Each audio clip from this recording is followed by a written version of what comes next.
थोड़ा सब्र रख इम्तिहान अभी जारी है, थोड़ा सब्र रख इम्तिहान अभी जारी है, वक्त खुद कहेगा चल अब तेरी बारी। हेलो नमस्कार, तो आप सभी का हमारे इस यूट्यूब चैनल मिशन 2 पे आप लोगों का स्वागत है। तो बच्चों आज हम क्लास 10th का गणित का मैथमेटिक्स का सब्जेक्टिव क्वेश्चन को सॉल्यूशन करने वाले हैं। जो आपके झारखंड बोर्ड में 2023 में जो क्वेश्चन पूछे गए थे वो सारे क्वेश्चन को हम लोग इस वीडियो में सॉल्व करने वाले हैं। ठीक है, प्रीवियस ईयर क्वेश्चन पेपर जो पिछले साल क्वेश्चन जो आया था वो सारे क्वेश्चन को हम लोग लाइन बाय लाइन बढ़िया तरीके से कॉन्सेप्ट बेस में समझने वाले हैं। और आपको पता होगा कि पिछले साल का क्वेश्चन करना कितना इंपॉर्टेंट होता है आने वाले एग्जाम के लिए। मैं तो कहूंगा बच्चों कि 2-3 सालों का आप प्रीवियस ईयर क्वेश्चन जरूर करके जाना अपने एग्जाम में। मेरे चैनल पे आप लोगों को 2-3 सालों का ऑब्जेक्टिव, सभी सब्जेक्ट का ऑब्जेक्टिव और सब्जेक्टिव दोनों आप लोग को क्वेश्चन पेपर हमारे चैनल पे मिल जाएगा। ठीक है, जिसका मैं लिंक डिस्क्रिप्शन में डाल दूंगा। वहां पे एक प्लेलिस्ट रहेगा, उस पे आप जैसे क्लिक करोगे तो पूरे लिस्ट निकल जाएगा। ठीक है, और सभी 2-3 साल का आपका क्वेश्चन पेपर वहां पे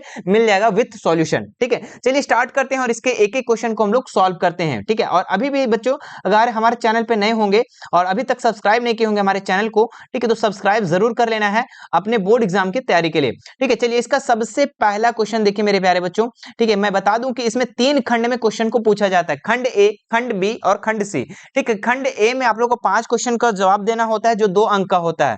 ठीक है, और खंड बी में भी आप लोग का 5 सवाल का उत्तर करना होता है, सॉल्यूशन करना होता है, जिसमें से प्रत्येक क्वेश्चन 3 मार्क्स का होता है। खंड सी में आप लोग का 3 क्वेश्चन का उत्तर करना होता है, सॉल्यूशन करना होता है, जिसमें से आप लोग का 5 मार्क्स का होता है। ठीक है, टोटल 19 क्वेश्चन पूछे जाते हैं, जिसमें से 13 क्वेश्चन का आंसर करना पड़ता है। तो अभी हम सॉल्यूशन खंड ए का करने वाले हैं और बहुत ही अच्छे तरीके से करेंगे। आप एकदम ध्यान से देखना और कॉन्सेप्ट बेस से समझना। ठीक है, कहीं ना कहीं आप लोग का पहला जो क्वेश्चन है आपको इसी तरीके से देखने को मिलेगा। ठीक है, चलिए इसका सबसे पहला क्वेश्चन क्या है मेरे प्यारे बच्चों, देखिए अभाज्य गुणनखंड विधि द्वारा 510 और 92 का एचसीएफ और एलसीएम ज्ञात करें। ठीक है, तो देखो बहुत ही आसान है, आपको क्या करना है, यहाँ पे सॉल्यूशन लिख लेना है। ठीक है, और सबसे पहले यहाँ पे 510 लिख लेंगे आप, और ये दूसरा क्या है आपका 92। ठीक है, दोनों को लिख लेने के बाद बराबर दे देंगे। ठीक है, और ये 510 को आपको सबसे पहले क्या करना है, तोड़ना है, अभाज्य गुणनखंड करना है ना, तो यहाँ पे कर देते हैं हम 510। देखो ये सबसे पहले 2 से चला जा रहा है तो 2 से तोड़ दो, 2 दूनी 4, यहाँ पे 1 बचा होगा, 2 पचे 10, यहाँ पे 1 बचा होगा, 2 पचे 10। ठीक है, फिर देखो 2 से चला जा रहा है, नहीं 2 से नहीं जा रहा है सर, क्यों नहीं जा रहा है, क्योंकि लास्ट में क्या है, विषम संख्या। ठीक है, तो देखो 3 से चला जाएगा, 3 से देखो 3 ने 8 24, 3 पचे 15, चलिए बिल्कुल चला जा गया। अब देखो ये 3 से नहीं जाएगा, 8 5 13 नहीं जाएगा, तो ये 5 से चला जाएगा, क्यों, क्योंकि लास्ट में 5 है ना, तो 5 से जाएगा, तो 5 5 एका 5, 5 सत्ते 35। ठीक है, 3 बचा होगा, 5 सत्ते 35, यानी कि ये आपका गुणनखंड हो गया। क्यों, क्योंकि अब 17 तो कटने वाला नहीं है। ठीक है, अब यहीं तक कटेगा, तो इसको हम लोग यहाँ पे लिख देंगे 2 गुना 3 गुना 5 गुना 17। ठीक है, इसका गुणनखंड करके हम लोग लिख दिया। अब इसी तरीके से हम 92 का भी करेंगे, है ना।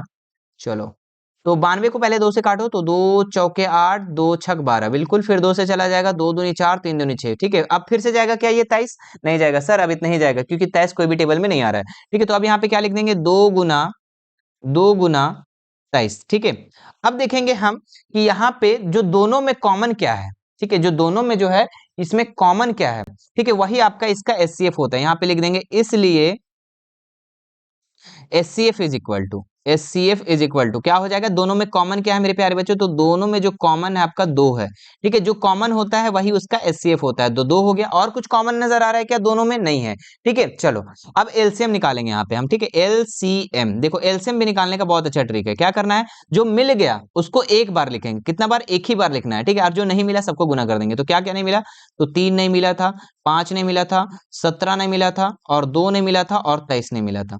ठीक है, और जो मिल गया उसको एक ही बार लिखेंगे, इस चीज का ध्यान रखना।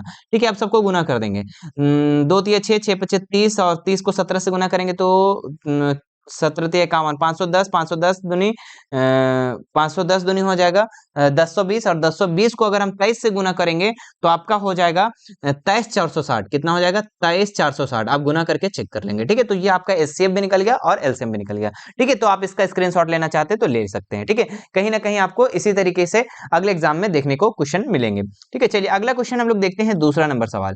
ठीक है, देखिए बहुत ही इंपॉर्टेंट है, कहीं ना कहीं आपको दूसरे नंबर भी इसी तरीके से मिलने का देखने को। अब देखो यहाँ पे px दिया हुआ है और gx दिया हुआ है। बहुपद px बराबर 3x square plus 7x minus 6 को बहुपद gx बराबर x प्लस 3 से भाग दीजिए तथा भागफल और शेषफल ज्ञात करना, मतलब कि भागफल निकालना और शेषफल निकालना है। तो बहुत ही आसान है, सबसे पहले जो gx दिया हुआ उसको हम यहाँ पे लिख लेंगे, तो x प्लस 3 लिख लेंगे। अंदर में क्या बचा मेरे प्यारे बच्चों, तो अंदर में बचा 3x² प्लस में 7x, ठीक है, माइनस में 6 लिख दिए। ठीक है, अब देखो यहाँ पे क्या करेंगे, इसको हम भागा देंगे, जैसे नॉर्मल जिस तरीके से संख्या को देते हैं तो यहाँ पे भी हम उसी तरीके से देंगे, लेकिन थोड़ा सा डिफिकल्ट होता है, इसको समझ लेंगे तो बहुत ही आसान है। ठीक है, देखो क्या करना है, सबसे पहले आपको ये पहला पद जो दिख रहा है ना, ये पहला पद को बराबर करना है, और पहला पद को बराबर करने के लिए आपको क्या करना है ना, इसके पहला पद को लिख लेना है। ठीक है, जो px का पहला पद है, px का पहला पद क्या है, तो 3x²। ठीक है, और जो gx है उसका भी हम पहला पद को यहाँ पे लिख देंगे। ठीक है, इसका पहला पद gx का कितना है, x है, तो x लिख देंगे। ठीक है, अब इसको हम क्या करेंगे, तोड़ देंगे, इसको हम काट देंगे। ठीक है, तो यहाँ पे 2 ठो x है। ठीक है, 2 ठो x है, देखो इसको समझ लो थोड़ा सा, 3 है, x है और x है, मतलब 2 ठो x है और नीचे एक ही ठो x है, तो x कट गया, मतलब यहाँ पे क्या बचा, तो 3x। इसका मतलब क्या हुआ, ये 3x से गुना होगा। सिंपल है, तो समझ में आ गया कि किससे गुना करना है, करने का तरीका क्या है, तो इसका मतलब ये 3x से गुना होगा। ठीक है, अब 3x से एक एक करके गुना कर दो, तो x को 3x से गुना करेंगे कितना हो जाएगा, 3x² हो जाएगा। बताओ फर्स्ट वाला मिला कि नहीं, सर मिल गया। चलो अब 3 को 3x से गुना करेंगे, ठीक है, दोनों से एक एक बार में इंटू करेंगे। ठीक है, तो 3 को 3 से करेंगे तो 3 तिया 9, ठीक है, कितना हो जाएगा 9। ठीक है, तो प्लस 9x, कोई दिक्कत, अब यहाँ पे भी नीचे हम लाइन दे देंगे, क्लियर है। अब देखो यहाँ पे हम क्या करते हैं कि ये भी प्लस में, ये भी प्लस में है। ठीक है, तो हम इसके नीचे वाले साइन को चेंज कर देते हैं, तो ये प्लस में है तो माइनस में हो जाएगा, ये प्लस में है तो माइनस में हो जाएगा। ठीक है, और पुराने वाले साइन को हमको भूल जाना है, तो ये 3x² प्लस में, ये माइनस में, तो ये कैंसिल हो गया। अब यहाँ पे देखो ये प्लस में 7x और ये माइनस में 9x, ध्यान रखना प्लस वाला नहीं गिनाएगा, क्यों, क्योंकि नया साइन आ गया है। ठीक है, तो माइनस वाला चलेगा, तो माइनस 9x, तो कितना हो जाएगा, 9x में से 7x घटा देंगे तो 2x बचेगा। ठीक है, साइन किस करेगा, माइनस करेगा, तो -6। ठीक है, अब क्या करना है हमको, पहला पद को बराबर करना है, तो पहला पद को बराबर करने के लिए फिर से हम यहाँ पे रफ करेंगे। ठीक है, देखो बहुत ही आसान है। चलो इसको कलर थोड़ा चेंज कर लेते हैं ना। हाँ देखो बहुत ही आसान है, इसका पहला पद को हम ले लेंगे। ठीक है, जो px है जो यहाँ पे है उसका हम पहला पद को ले लेंगे, तो कितना हो जाएगा 2x, और इसके पहला पद को हम यहाँ पे ले लेंगे तो कितना हो जाएगा x हो जाएगा, तो ये x से x कट जाएगा, मतलब कि कितना आ गया -2। इसका मतलब कि -2 से गुना होगा। ठीक है, तो -2 से हम यहाँ पे क्या कर देंगे, गुना कर देंगे। ठीक है, तो x को -2 से गुना करेंगे कितना हो जाएगा, -2x। ठीक है, फिर 3 को 2 से गुना करेंगे तो 3 दूनी 6 हो जाएगा। ठीक है, साइन क्या करेंगे, चेंज कर देंगे, तो यहाँ पे माइनस है तो प्लस हो जाएगा, ये माइनस है तो प्लस हो जाएगा। ठीक है, -2x प्लस 2x कट गया, -6 प्लस 6 कट गया, यानी कि 0 हो गया। ठीक है, अब हमारे पास क्या क्या पूछ रहा था कि भागफल और शेषफल, तो भागफल ये इसको कहते हैं हमको, है ना, इसको भागफल कहते हैं, और नीचे जो बचता है वो शेषफल होता है। तो यहाँ पे लिख देंगे अतः, भागफल, भागफल इज इक्वल टू क्या हो जाएगा, 3x - 2, कोई दिक्कत नहीं। और इसी तरीके से शेषफल क्या हो जाएगा, शेषफल, शेषफल इज इक्वल टू हो जाएगा 0। ठीक है, स्क्रीनशॉट ले लो फटाक से। चलिए दूसरे, इसके तीसरे नंबर क्वेश्चन में देखते हैं कि तीसरे सवाल जो है किस तरीके से पूछा गया था। ठीक है, हाँ बहुत ही अच्छा सवाल है, देखो बनाना कैसे वो ध्यान देना। ठीक है, ए बी सी एक समद्विबाहु त्रिभुज है। ठीक है, जिसमें ए सी और बी सी है, यदि ए बी स्क्वायर बराबर 2ac² है तो सिद्ध कीजिए कि एबीसी एक समकोण त्रिभुज है। ठीक है, एबीसी समकोण त्रिभुज तब कहेंगे बच्चों जब आपका पाइथागोरस प्रमेय लागू होगा। ठीक है, पाइथागोरस प्रमेय क्या लागू होता है, चलो उसको भी हम समझा देते हैं। सबसे पहले त्रिभुज बना लो। ठीक है, तो ये आप हम बना देते हैं, त्रिभुज बन गया। ठीक है, और एबीसी त्रिभुज है तो यहाँ पे लिख देंगे ए, ठीक है, यहाँ पे लिख देते हैं बी, और यहाँ पे सी। ठीक है, जिसमें बोला है कि एसी और बीसी बराबर है। ठीक है, एसी और बीसी बराबर है। ठीक है, तो एक काम करो ना, ये कर्ण तो बड़ा ही होगा हमेशा। ठीक है, इसको हम मिटा देते हैं, थोड़ा सा इसको जो करते हैं इसको थोड़ा सा ये साइड से बनाते हैं। ठीक है, वैसे वैसे बनाते कोई दिक्कत नहीं था। चलो हम आपको ज्यादा समझाने के लिए हम थोड़ा सा अच्छे से प्रैक्टिस कर रहे हैं। ठीक है, अब देखो यहाँ पे क्या करेंगे, इसको ए नाम दे देंगे। ठीक है, इसको बी नाम दे देंगे, और इसको सी नाम दे देंगे। ठीक है, अब यहाँ पे क्या बोल रहा है, एसी और बीसी बराबर है, मतलब कि एसी ये वाला और ये वाला दोनों बराबर है। ठीक है, और आपको सिद्ध क्या करना है, ए बी स्क्वायर प्लस नहीं यदि ये दिया हुआ है ना, क्या दिया हुआ है, ए बी स्क्वायर बराबर 2ac², तो सिद्ध करना है एबीसी एक समकोण त्रिभुज है। तो एबीसी समकोण त्रिभुज तब सिद्ध होगा जब होगा ए बी का स्क्वायर बराबर ए सी का स्क्वायर और बी सी का स्क्वायर, इतना लिख देंगे तो सिद्ध हो जाएगा। ठीक है, तो सबसे पहले जो दिया है उसको लिख लेते हैं हम लोग।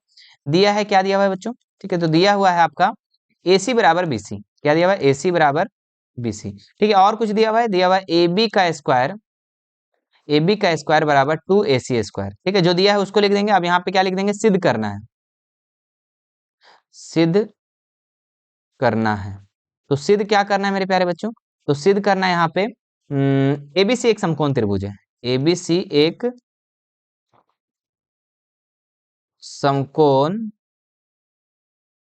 त्रिभुज है। ठीक है, चलो देखो कैसे बनेगा ये। ठीक है, यहाँ पे तो कुछ करना नहीं है, आपको यहाँ पे डायरेक्ट प्रमाण लेना है और काम करना है। ठीक है, त्रिभुज एबीसी में क्या लिखेंगे, त्रिभुज एबीसी में। ठीक है, तो देखो यहाँ पे एबीसी में जो दिया हुआ है, क्या दिया हुआ है यहाँ पे वो लिख लेंगे। क्या दिया हुआ है, AB का स्क्वायर, क्या दिया हुआ है, AB का स्क्वायर बराबर 2AC का स्क्वायर दिया हुआ है ना, तो लिख देंगे हम। अब यहाँ पे देखो कि AB का स्क्वायर की जगह हम AB का स्क्वायर ही रहने दो। ये 2AC स्क्वायर को हम लिख सकते हैं एक AC स्क्वायर और एक और AC स्क्वायर, बोलो लिख सकते हैं कि नहीं? सर लिख सकते हैं, क्यों नहीं लिख सकते हैं। ठीक है, तो यहाँ पे लिख देंगे हम एक और AC स्क्वायर, मतलब कि एक AC स्क्वायर और एक AC स्क्वायर कितना हो जाएगा, 2AC स्क्वायर। क्लियर है? अब फिर से हम यहाँ पे लिखेंगे AB का स्क्वायर बराबर, अच्छा AC के बराबर क्या दिया हुआ है आपको, AC के बराबर BC दिया हुआ है, तो AC के बराबर के जगह में हम BC लिख सकते हैं कि नहीं, बिल्कुल लिख सकते हैं। ठीक है, तो यहाँ पे हम क्या लिख देंगे, BC का स्क्वायर प्लस AC का स्क्वायर। ठीक है, और हमने बोला था बच्चों कि AB का स्क्वायर और AC का स्क्वायर और BC का स्क्वायर के बराबर जब हो जाएगा तो ये हम मान लेंगे कि ये एक समकोण त्रिभुज है, क्योंकि समकोण त्रिभुज में ही क्या होता है, पाइथागोरस प्रमेय लागू होता है। ठीक है, जिसमें से C कोण 90 डिग्री है। ठीक है, अब यहाँ पे लिख देंगे हम अतः, है ना, अतः पाइथा, है ना, पाइथा लिख दिए हम यहाँ पे, पाइथा, अतः, अरे हटाओ जी, पाइथा, पाइथागोरस प्रमेय से। ठीक है, अतः पाइथागोरस प्रमेय से एबीसी, है ना, त्रिभुज एबीसी, त्रिभुज एबीसी एक समकोण त्रिभुज है, एक समकोण त्रिभुज है। ठीक है, कोई दिक्कत? तो इतना आप स्क्रीनशॉट ले लो। ठीक है, चलिए अगले नेक्स्ट क्वेश्चन में बढ़ते हैं हम लोग। 4 नंबर सवाल जो पूछा गया था, क्या पूछा गया था, हाँ देखिए बहुत ही अच्छा सवाल है। यहाँ लिखा हुआ है कि यदि Q, Q जो है 0 और 1 है ना, और बिंदुओं बिंदुओं दिया हुआ है P 5-3 और R दिया हुआ है X 6 से समदूरस्थ है, तो X का मान ज्ञात करना। बहुत ही अच्छा है। समदूरस्थ कब होता है मेरे प्यारे बच्चों, समदूरस्थ कब होता है वो ध्यान दो। ठीक है, यहाँ पे दो बिंदुओं दिया हुआ है, क्या क्या दिया हुआ है, P और R दिया हुआ है। ठीक है, और दोनों का मान दिया हुआ है, क्या दिया हुआ है यहाँ पे, 5 और -3, कितना दिया हुआ है, 5 और -3, तो यहाँ लिख देंगे हम 5 और -3, और एक और जो दिया हुआ आर का मान वो दिया हुआ आपका x और 6। ठीक है, और बीच में जो बिंदु दिया हुआ आपका q दिया हुआ है, क्या दिया हुआ है, q, और q का मान दिया हुआ है 0 और 1। ठीक है, समदूरस्थ तब होता है बच्चों जब pq बराबर qr के बराबर होता है, मतलब इधर वाला और इधर वाला दोनों बराबर होता है। ठीक है, तो यहाँ पे हम लिखेंगे बच्चों बराबर, है ना, क्या लिखेंगे, बराबर है, तो समदूरस्थ है तो यहाँ पे बराबर हो जाएगा, तो लिखेंगे पी क्यू बराबर, है ना, चूंकि, है ना, चूंकि पी क्यू बराबर क्यू आर। ठीक है, PQ बराबर QR, तो PQ की दूरी का सूत्र क्या होता है मेरे प्यारे बच्चों। ठीक है, दूरी का सूत्र क्या होता है वो देखो, तो दूरी का जो सूत्र होता है, ठीक है, यहाँ पे लिख लेंगे हम दूरी सूत्र, दूरी सूत्र से। ठीक है, तो PQ की दूरी कितना हो जाएगा हमारा, PQ की दूरी का फॉर्मूला हमारा हो जाएगा √x स्क्वायर, है ना, x1, है ना, x1 माइनस x2 का होल स्क्वायर। ठीक है, प्लस देंगे y1, है ना, y1 माइनस y2 का होल स्क्वायर। ठीक है, ये तो आपको फॉर्मूला पता होगा। ठीक है, तो ये आपका PQ की दूरी हो गया। इसी तरीके से QR का भी दूरी का हम लोग फॉर्मूला लिखेंगे, क्या लिखेंगे, लिखेंगे x1 माइनस x2 का होल स्क्वायर। ठीक है, यहाँ पे भी आ जाएगा प्लस y1 माइनस y2 का होल स्क्वायर। कोई तकलीफ नहीं सर। ठीक है, अब देखो यहाँ पे PQ में ध्यान देना है। ठीक है, PQ में P और Q, PQ में x1 ये हो गया, y1 ये हो गया, x2 ये हो गया, y2 ये हो गया। ठीक है, चलो बैठाते हैं और मान बैठाते हैं। तो PQ में देखते हैं हम लोग, x1 पूछ रहा है तो कितना हो जाएगा, यहाँ पे लिखेंगे √5 माइनस x2 कितना है, तो -3 है, कितना, नहीं x2 कितना है, 0 है, तो 0 लिख देंगे। ठीक है, ये कितना हो जाएगा, 0, और यहाँ पे प्लस हो जाएगा।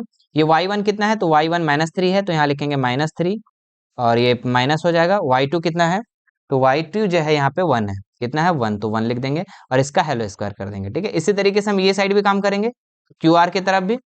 QR में क्या हो जाएगा, ये आपका x1 y1 x2 y2। ठीक है, अब x1 यहाँ पे ये 0 हो गया। ठीक है, तो यहाँ पे लिखेंगे 0 माइनस, और x2 कितना है, x है, तो x का होल स्क्वायर, कोई दिक्कत नहीं, प्लस y1 कितना है, तो y1 1 है, और माइनस y2 कितना है, 6 है, तो इसका क्या कर देंगे, होल स्क्वायर कर देंगे। चलो अब इसको बहुत ही आसान हो गया, बैठा दिए। तो अब क्या करेंगे हम यहाँ पे, 5 और 0, अच्छा स्क्वायर तो छोड़ दिए थे, 5 और 0 5 ही होगा, और 5 का स्क्वायर कितना हो जाएगा, 25 हो जाएगा, प्लस आ गया, माइनस माइनस क्या हो जाएगा, प्लस, 3 और 1 4 हो गया, और 4 का स्क्वायर करेंगे तो 16 हो गया, ठीक है, लेकिन माइनस जो है हट जाएगा, ध्यान रखना इस चीज का, तो 16 हो गया, बराबर इधर भी करेंगे हम लोग।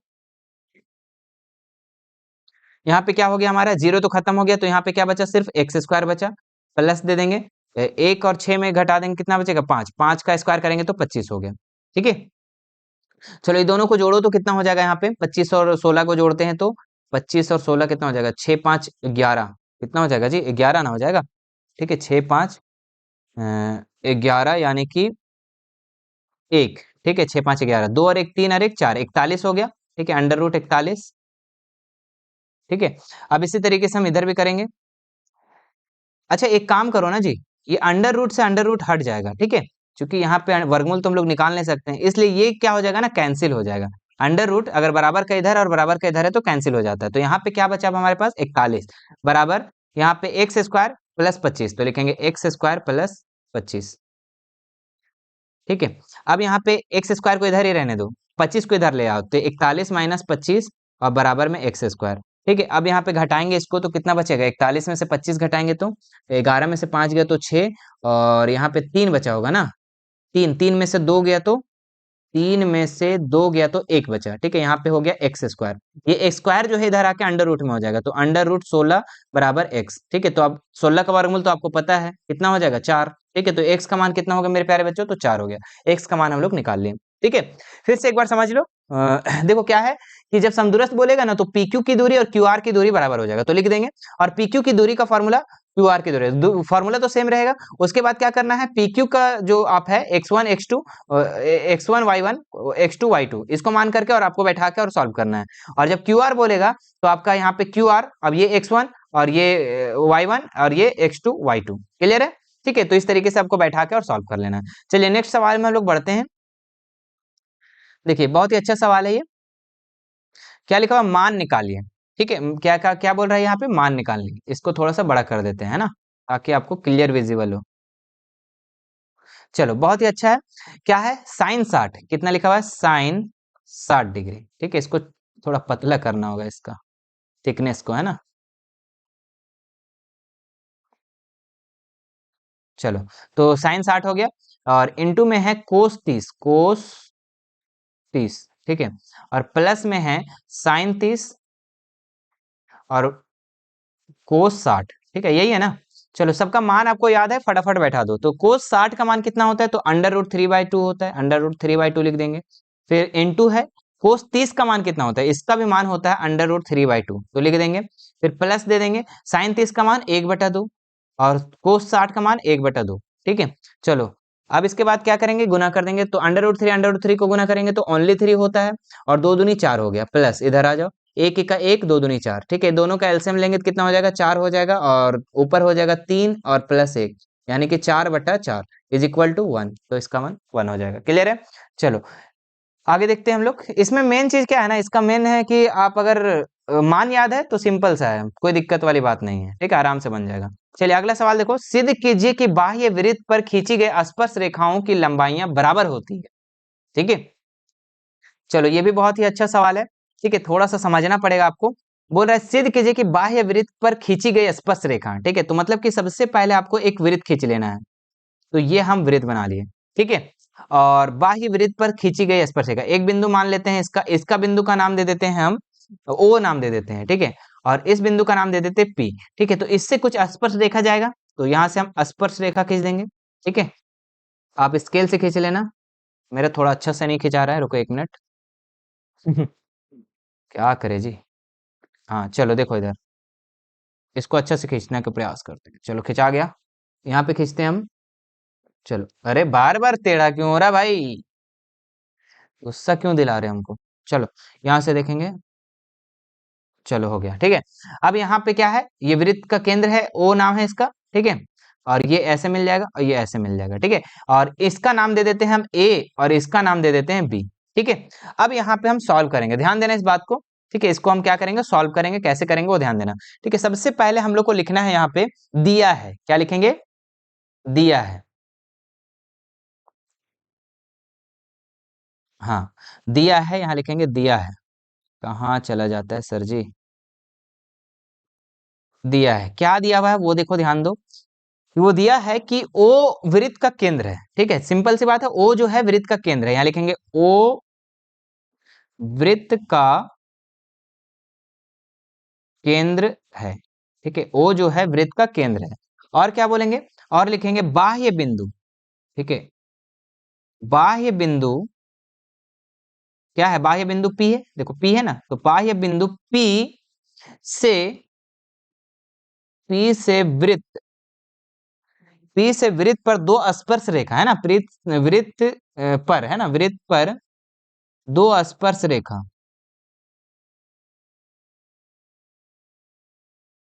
तो दो स्पर्श रेखा क्या है? एपी और पीबी है, बीपी है।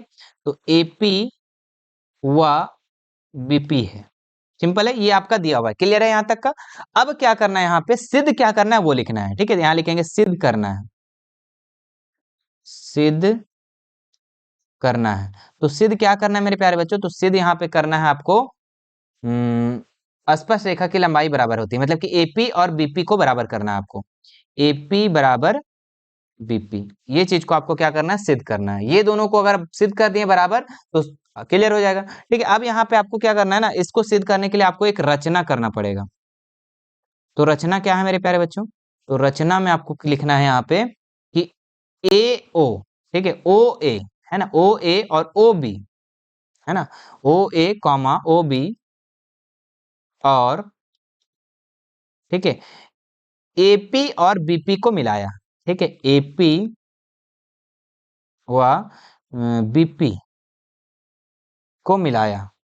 ठीक है, तो ये आपका क्या हो गया? रचना हो गया। को मिलाया, आप अच्छे से लिख लेना। ठीक है, ठीक है, अब ये तीनों को मिला दिए हम, एओ को मिला दिए, ओबी को मिला दिए, और एपी और बीपी को मिला दिए, तो ये रचना भी हो गया। अब यहाँ से हम लोग को क्या करना है? प्रमाण लेकर के और सिद्ध कर देना है। ठीक है, सिंपल सी बात है। तो थोड़ा सा इसको ऊपर कर लेते हैं। चलो, अब यहाँ से हम सिद्ध करते हैं प्रमाण लेके, प्रमाण। ठीक है, यहाँ पे प्रमाण में हम लेंगे कि यहाँ पे दो त्रिभुज है। ठीक है, ये जो है इसको भी मिला देंगे। ठीक है, ओपी को मिलाया, ये भी आपको मिलाना पड़ेगा। ठीक है, तो यहाँ पे हम ओपी लिखना ही पड़ेगा आपको यहाँ पे। ठीक है, चलो ओपी यहाँ पे लिख देते हैं इसको। ठीक है, ओपी को मिलाया, इसको काट दो। ठीक है, ओपी को मिलाया। ठीक है, ये वाला हम मिलाए नहीं थे तो मिल गया। अब क्या करना है, यहाँ पे ध्यान देने वाली बात है कि प्रमाण में आपका दो त्रिभुज बन गया, एक बना ओ ए पी और एक बना ओ बी पी। ठीक है, तो चलो यहाँ पे लिख देंगे ओ ए पी त्रिभुज, त्रिभुज ओ ए पी तथा ओ ए पी हो गया, O B P, O B P में। ठीक है, दोनों त्रिभुज में हम अब काम करेंगे। अब देखो ये ओ ए पी, ठीक है, हम इसको थोड़ा सा हाईलाइट कर देते हैं, कौन वाला त्रिभुज का बात कर रहे हैं हम? सो ये वाला। ठीक है, और नीचे वाला एक और त्रिभुज है आपका जो यहाँ पे, वो देखो नीचे वाला एक त्रिभुज है आपका ये वाला। ठीक है, दो त्रिभुज आपको दिख रहा है यहाँ पे। ठीक है, अब ऊपर वाले त्रिभुज ओ ए ओ पी और ओ बी पी में अगर हम तीन चीज को बराबर कर देते हैं तो ये सर्वांगसम दोनों त्रिभुज हो जाएगा, और जब सर्वांगसम हो जाएगा तो इसके संगत भुजाएं भी बराबर हो जाएगा। ठीक है, तो अब देखो यहाँ पे करना क्या है सो। ठीक है, देखो ये त्रिभुज में, ऊपर वाले त्रिभुज में, देखो ये वाले त्रिभुज में, तो ये वाले त्रिभुज में आप देखो कि ए और ओ बी बराबर होगा। ठीक है, कैसे होगा वो भी देखो, ओ ए बराबर ओ बी होगा। ठीक है, तो ये बराबर होगा कैसे? क्योंकि आपको पता है सर कि वृत्त की सभी त्रिज्याएं, एक वृत्त की सभी त्रिज्याएं क्या होती है? बराबर होती है। ठीक है, तो यहाँ पे लिख देंगे वृत्त की त्रिज्या ब्रैकेट में, है ना, वृत्त की त्रिज्या। क्लियर है? अब देखो यहाँ पे एक बराबर हो गया, अब इसमें से एक हो गया। अब देखो इसमें से एक चीज और बराबर है, क्या है? ओपी, ओपी जो भुजा है, ये बीच वाला भुजा जो आप देख रहे हैं, ये दोनों दोनों में है ना, तो लिखेंगे ओपी और ओपी, मतलब कि ये वाला ए ओपी में और ओ बीपी में, ओपी भुजा क्या है? उभयनिष्ठ है। जो दोनों में कॉमन रहता है ना, उसको हम लोग उभयनिष्ठ कहते हैं। क्लियर है? अब दो चीज बराबर हो गया, एक चीज और बराबर करना है। तो देखो बाबू, आप एक चीज ध्यान रखना कि वृत्त की त्रिज्या पर और इससे कोई स्पर्श रेखा खींचा जाता है तो ये 90 डिग्री का होता है। ये कितना डिग्री का होता है? तो ये 90 डिग्री का होता है।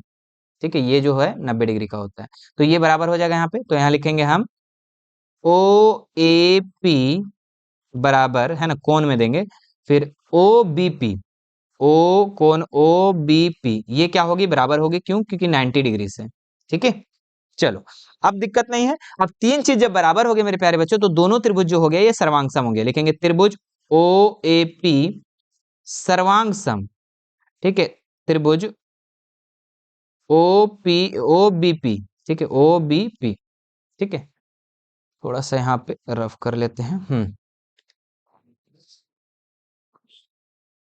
हाँ, क्या था जी, ओ बी पी। ठीक है, दोनों त्रिभुज क्या हो गया, सर्वांगसम हो गया। ठीक है, क्लियर है। ठीक है, सर्वांगसम कैसे हुआ बच्चों, तो आरएचएस से, है ना। सर्वांगसमता की कसौटी क्या है, आरएचएस। क्यों, क्योंकि एक जब कोण जो 90 डिग्री से आप बराबर कर देते हैं तो वो आरएचएस से हो जाता है। ठीक है, आरएचएस कसौटी से। चलिए, ये बराबर हो गया। अब जब ये बराबर हो गया बच्चों, ये त्रिभुज और ये त्रिभुज, ऊपर वाले त्रिभुज और नीचे वाले त्रिभुज अगर आप सर्वांगसम कर देते हैं तो इसकी सभी भुजाएं जो होती है बराबर होती है। तो यहाँ लिख देंगे अब हम एपी बराबर बीपी, दोनों क्या हो जाएगी, बराबर हो जाएगी। ठीक है, कैसे होगी, तो सीपीसीटी से, सीपीसीटी से। ठीक है, इसका शॉर्ट फॉर्म होता है सीपीसीटी का, कि संग जब दो त्रिभुज सर्वांगसम हो जाती है तो उसकी संगत भुजाएं भी बराबर होती है। तो सिंपल। ठीक है, तो इसको आप नोट डाउन कर लेंगे। ठीक है, चलिए अब इसका नेक्स्ट सवाल देखते हैं हम लोग। इसका स्क्रीनशॉट लेना चाहते हैं, ले लो। हाँ, क्या लिखा हुआ है, एक सिक्के को एक बार उछालती है। ठीक है, काजल जो है एक सिक्के को एक बार उछालती है, निम्न में को प्राप्त करने की प्रायिकता ज्ञात कीजिए। बहुत ही आसान है, प्रायिकता निकालना बहुत ही आसान है। ठीक है, सबसे पहले आपको यहाँ पे देखना है कि एक सिक्का में कितना संभावना होता है, तो दो होता है। ठीक है, या चित है या पट है, मतलब या हेड है या टेल है। ठीक है, तो यहाँ पे लिखेंगे कुल संभावनाएं। ठीक है, कुल संभावना, तो कुल संभावना कितना है, दो है। ठीक है, अब ए नंबर देंगे यहाँ पे, एक चित्त, एक चित्त की संख्या। ठीक है, एक चित्त की संख्या कितना है, तो एक है। एक ही बार एक चित्त का निकालना बोल रहे हैं, एक है। तो अब लिखेंगे यहाँ पे एक चित्त की प्रायिकता, एक चित्त की प्रायिकता। तो क्या हो जाएगा प्रायिकता, कि जो एक चित्त आने की संख्या कितना है, एक है, और टोटल संभावना कितना है, दो है। जो टोटल होगा नीचे लिखेंगे, बाकी को ऊपर लिखेंगे। तो ये एक हो गया। अब बी नंबर को इसी तरीके से बनाएंगे हम, यहाँ बी नंबर देंगे और बी नंबर भी हम इसी तरीके से बताएंगे। ठीक है, सबसे पहले कुल संभावना तो दिया हुआ है, तो अब यहाँ पे बोल रहा है एक पट। ठीक है, एक पट आने की संख्या, पट की संख्या। तो कितना है एक पट आने की संख्या, तो एक ही है। ठीक है, एक पट बोला है, एक ही है। और अब लिखेंगे एक पट की प्रायिकता, एक पट की प्रायिकता। ठीक है, तो कितना हो जाएगा, ठीक है, आने की प्रायिकता भी लिख सकते हैं, एक पट आने की संख्या, एक पट आने की प्रायिकता, कोई दिक्कत वाली बात नहीं है। ठीक है, तो एक पट आने की प्रायिकता कितना हो जाएगा, तो एक पट आने की संख्या कितना था, एक, और टोटल संभावना कितना था, दो। तो इसका भी 1/2 हो गया, मतलब दोनों का आंसर सेम हो गया। ठीक है, तो वीडियो काफी लग रहा है कि लंबा हो जा रहा है। ठीक है, तो मैं आज खंड ए को बता दिया हूँ। ठीक है, जो 2023 में जो क्वेश्चन पूछा गया था, ठीक है, खंड ए, जो खंड ए में पूछा गया था उसका आज हम सॉल्यूशन कर लिए। अब बात रहा यहाँ पे खंड बी का, उसको हम अगले वीडियो में आप लोग को करवा देंगे। ठीक है, उसके बाद खंड सी को अगले वीडियो में करवा देंगे, क्योंकि मैथ है ना, मैथ थोड़ा सा लंबा हो जाता है वीडियो। ठीक है, तो मैं कोशिश करूंगा आप लोग को। तो अगर हमारे चैनल को सब्सक्राइब नहीं किए तो सब्सक्राइब करके, और घंटी जो आप बटन दिखेगा ना, सब्सक्राइब करने के बाद घंटी बटन दिखेगा, उसको जरूर दबा लेना। ठीक है, ताकि मैं नेक्स्ट वीडियो जैसे डालू तो आपके पास नोटिफिकेशन चला जाए। ठीक है, और वीडियो को अगर आप बाद में देख रहे हो, ठीक है, तो सारे वीडियो अपलोडेड मिलेंगे। ठीक है, तो वहां से जाकर आप देख सकते हैं, पूरा प्रीवियस ईयर क्वेश्चन जरूर देख लो। ठीक है, previous model paper, previous question paper हमारे चैनल पे सभी मिल जाएगा। ठीक है, तो जाके देख लेना है। और अपने एग्जाम को 2024 वाले एग्जाम को अच्छे से तैयारी करना है, बोर्ड एग्जाम का, तो हमारे चैनल को ज्यादा से ज्यादा शेयर कर देना है। ठीक है, ताकि मैं भी मोटिवेट हो पाऊं और आप लोग को अच्छे से तैयारी करवाऊं। ठीक है, बाकी कोई भी दिक्कत होती है, हमारे इंस्टाग्राम, टेलीग्राम और व्हाट्सएप का लिंक जो है डिस्क्रिप्शन में दिया हुआ है। ठीक है, वहां से आप हमसे ऐड हो सकते हैं। ठीक है, मैं वहां पे लाइव आता हूँ इंस्टाग्राम पे, तो वहां पे आप लोग को बहुत सारी चीज को हेल्प मिलेगी। ठीक है, यूट्यूब पे भी बहुत जल्द हम लाइव आने वाले हैं। ठीक है, चलिए मिलते हैं नेक्स्ट वीडियो में। Thank you so much.